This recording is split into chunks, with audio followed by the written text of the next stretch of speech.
Coming up, the government postpones its shutdown until this Friday. The current deal will cut the budget by $39 million. But who are the winners and the losers? We have the full report straight ahead. Then the African Union meets with Gaddafi in hopes of a ceasefire. But Libyan rebels say no to a peace plan. We've got the full report on this breaking news. District Wire News starts right now.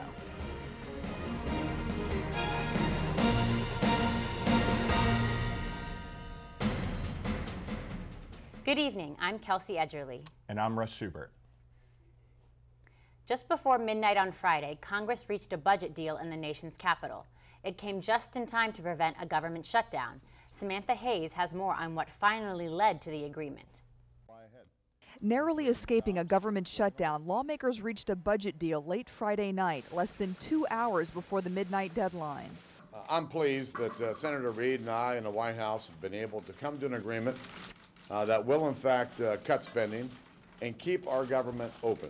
The tentative 6-month deal cuts spending by $39 billion, but until a final package is voted on and enacted into law, possibly sometime next week, a stopgap measure will cut $2 billion and keep the government running until then. We didn't do it at this late hour for drama. We did it because it's been very hard to arrive at this point. Both sides have had to make tough choices, but tough choices are what this job's all about. President Obama, who stayed in Washington Friday to work with congressional leaders, praised the agreement but echoed the difficult nature of the negotiation process. I would not have made these cuts in better circumstances. But beginning to live within our means is the only way to protect those investments that will help America compete for new jobs. One major sticking point in the negotiation process, federal funding of Planned Parenthood. The president says that will not be cut. We also made sure that at the end of the day, this was a debate about spending cuts, not social issues like women's health. If an agreement hadn't been reached before the deadline, some 800,000 federal workers would have been furloughed and several government services would have come to a halt. On Capitol Hill, I'm Samantha Hayes. If the government shuts down this weekend, the University of District of Columbia will have to do the same. If UDC shuts down, then all classes will be canceled. All university professors and staff will be ordered not to work, with the exceptions of a few security staff. With the end of the semester around the corner and graduation planned for May 7th, seniors at UDC fear that they may not complete their final classes to graduate. The potential shutdown leaves both students and faculty with a lot of questions. UDC spokesman Alan Eder says this couldn't have come at a worse time, and our hope is that we stay open. The government has avoided a shutdown for now, but a long-term compromise means major budget cuts. The effects could be felt close to home. Funding for Pell Grants and federal work-study could be pulled back. Catherine Kutsanis is in studio with an update. Catherine? Thanks, Kelsey.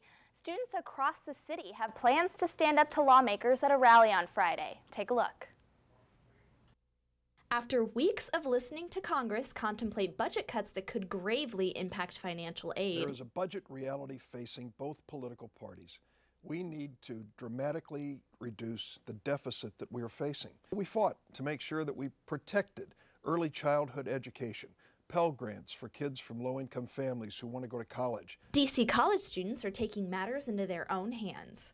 They plan to make their voices heard at a rally on the Capitol lawn on Friday. You know, when you talk about something like the Pell Grant and say we're going to cut funding, I think universally everyone who is either a parent, a financial aid administrator, or a student says that's not a good idea. Groups of politically active students from American, Georgetown, Catholic, and Trinity are mobilizing through social media websites like Facebook. The students plan to meet up at various metro locations and head to the Capitol to the Stop the Raid on Student Aid rally. Students are mostly worried about the potential cuts to federal Pell Grants. Unlike federal loans, Pell Grants are issued to the most needy families and students, and they do not need to be repaid. The Associate Director of AU Central, Gene Logan, says the impact could be monumental. While the change that's on the table is maybe a relatively minor one, maybe accounting for an $800 difference, that $800, you know, if it's not made up by the university, is going to have to come out of the pockets of our neediest families. Federal work study is on the chopping block too. The cutbacks could take jobs from popular campus employers like the Davenport. The group's Facebook page calls the cuts, quote, simply unacceptable. And on that note, we have here with us today Vail Konert-Yount, one of the organizers for the rally. Now tell me what you have to do with the rally. Sure. So I'm the president of the Georgetown University College Democrats, and we're working with the DC Federation of College Democrats and other student groups, DC Student Speak and the DC Student Alliance, to plan a rally for Friday afternoon to protest the cuts on student aid. Great. Now tell me where this idea came from. Where did it originate? Sure. Well, I think this is an issue that matters to students, especially here in DC. We have an opportunity to sort of voice the concerns of students all across the country, and it's definitely our responsibility, I think, to make the voices of students heard here when we have the opportunity. So we felt like since we had this incredible opportunity to speak on behalf of students everywhere, that we should take advantage of it. Sure. Now, do you think it's difficult to mobilize students across the city like this? We've been really lucky in that everyone's been really enthusiastic about it. We're working with students at American, at GW, at Trinity, University of Maryland, George Mason, Howard, and everyone's really excited to show up on Friday and really speak out.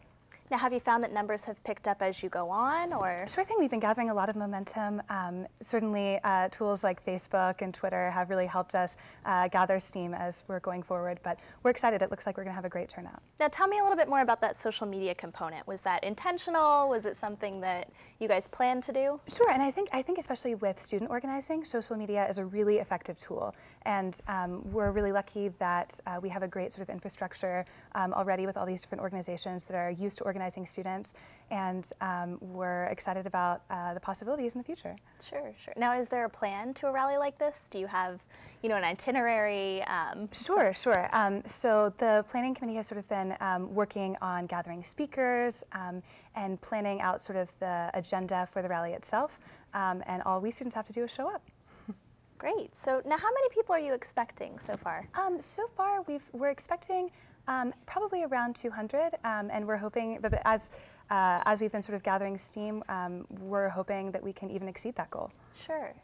200 people, do you think that'll make a difference? I hope so. I think that hopefully lawmakers on Capitol Hill will see that these 200 students are sort of representatives of students all across the country, and we really hope that we can speak out on behalf of other students and make a difference. And what do you ultimately want to see happen from all this?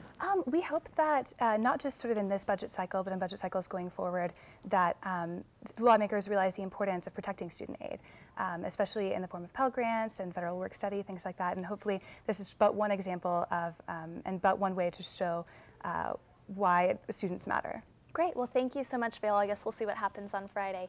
Back to you, Kelsey. Thanks, Catherine. Thanks, Catherine. Court officials have moved the hearing from the former University of Virginia lacrosse player George Hugley from the 5th of May to the 3rd to accommodate an anticipated large audience. Hugley's attorneys have subpoenaed 22 witnesses, including paramedics, and police. The list also includes employees of a local bar and sandwich shop. The prosecution has only subpoenaed 4 witnesses, including police officers and state medical examiners. Defense attorneys have waived Hugley's right to appear in court and is uncertain whether or not he will attend the hearing. 2 Georgetown students woke up to unknown men in their rooms on Saturday morning. One student woke up to a stranger shaking her shoulder. The suspect immediately fled the room. The other student screamed upon waking up to an unknown man lying in bed with her. Both students reported the incidents to public safety. Neither of the victims were harmed, and no valuables were taken from the scene.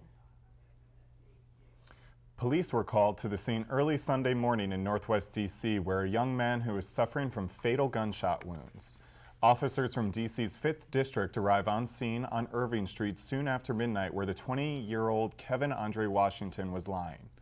Emergency crews took the young man to a local hospital where he was soon pronounced dead.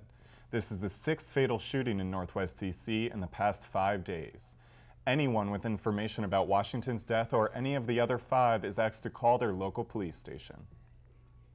Maryland lawmakers are debating a bill today that would raise the sales tax on alcohol by 50%. Supporters of the proposal say that raising the tax from 6% to 9% could raise $85 million a year for the state. The money would be used to build schools and fund programs for the disabled. The tax hikes would go into effect this July. Coming up after the break, chances for a ceasefire in Libya take a turn for the bad. With rebels saying no to a peace plan, we've got a full report on the breaking news. And American University's campus remembers the victims of the Holocaust during a week-long ceremony, including various vigils and 24-hour name reading. Stay with us for the full story.